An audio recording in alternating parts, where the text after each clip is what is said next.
আছি দেশে মানুষ আজকে চারিদিক থেকে অক্টোপাসের মতো বন্দি অবস্থায় আছে।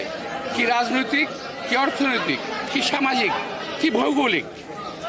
আমরা যদি বলি দেশের ভৌগোলিক অবস্থা, আমরা খুব ভালো অবস্থানে নাই, শান্তিতে কিন্তু আমরা নাই। আপনারা দেখেন সেন্ট মার্টিন একটা দ্বীপ নিয়ে, যে দ্বীপ একেবারেই বাংলাদেশের অভ্যন্তরে, সেই দ্বীপে আজকে খাদ্য সংকট পড়েছে। একদিকে তো বলে অভাব, যদি অভাব নাও বলি তাহলে কিন্তু দেখেন সেই দ্বীপ আজকে বিচ্ছিন্ন হয়ে গেছে। ওখানে খাদ্য সাপ্লাই দেওয়া যাচ্ছে না। কার ভয়ে? মিয়ানমার সৈন্যবাহিনীর ভয়ে। অথচ 1978-79 দিকে এই মিয়ানমার নতজানু হয়ে বাংলাদেশের তৎকালীন রাষ্ট্রনায়ক তার কাছ থেকে একবার মাপ চেয়ে বিদায় নিয়েছিল।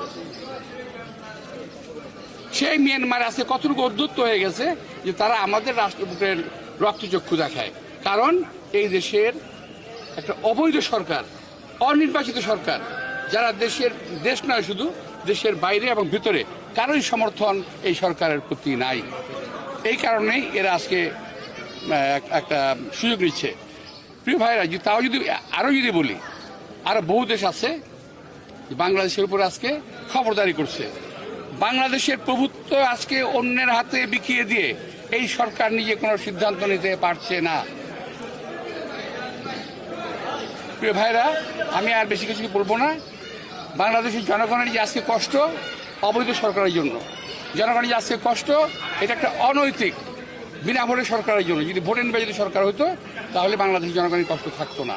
এই আপনি বলছিলেন মিয়ানমারের ইস্যুতে, ক্ষমতাসীনরা বলছেন যে আপনারা বা একটা গোষ্ঠী গুজব ছড়াচ্ছে মিয়ানমারের ইস্যুতে কোনো রকমের ইয়ে হয়। আচ্ছা, পত্রিকায় পরিষ্কার দেখা গেছে মিয়ানমারের সেনাবাহিনীর